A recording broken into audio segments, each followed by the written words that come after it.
बीटाच्या पाल्याच्या वड्या करण्यासाठी पानं स्वच्छ धुवून खुडून घ्यायची. त्यानंतर पुसताना बघायचं की कीड वगैरे नाही आहे ना. आता वड्या करण्यासाठी डाळीचं पीठ घेतलं आहे, त्यामध्ये भाजणी घातली आहे. यात आता हळद, तिखट, हिंग, थोडंसं मीठ, तीळ, चिंच गुळाचा कोळ तयार करून घेतला आहे, थोडासा पातळ, साधारण 1 वाटी. या मिश्रणामध्ये थोडा थोडा करत घालायचा आणि हे पीठ व्यवस्थित कालवून घ्यायचं. फार घट्ट पण करायचं नाही आहे आणि फार सैल पण ठेवायचं नाही आहे.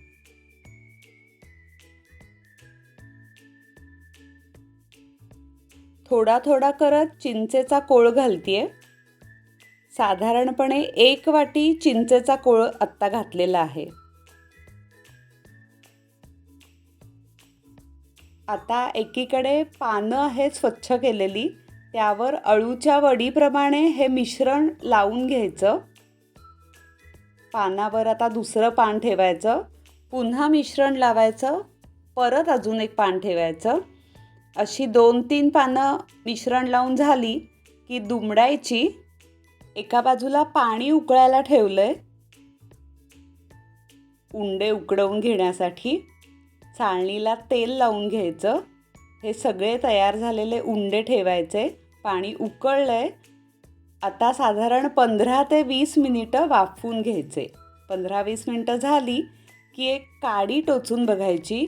मिश्रण चिकटलं नाही आहे म्हणजे उंडे व्यवस्थित शिजलेत.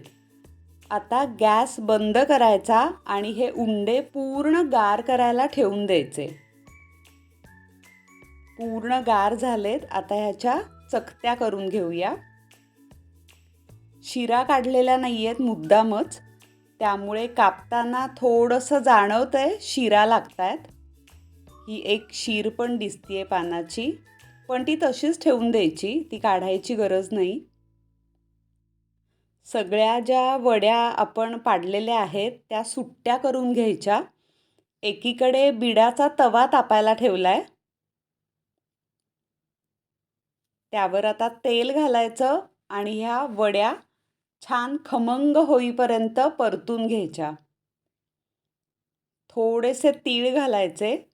खालची बाजू छान खमंग भाजली गेली की सगळ्या वड्या उलटून घ्यायच्या.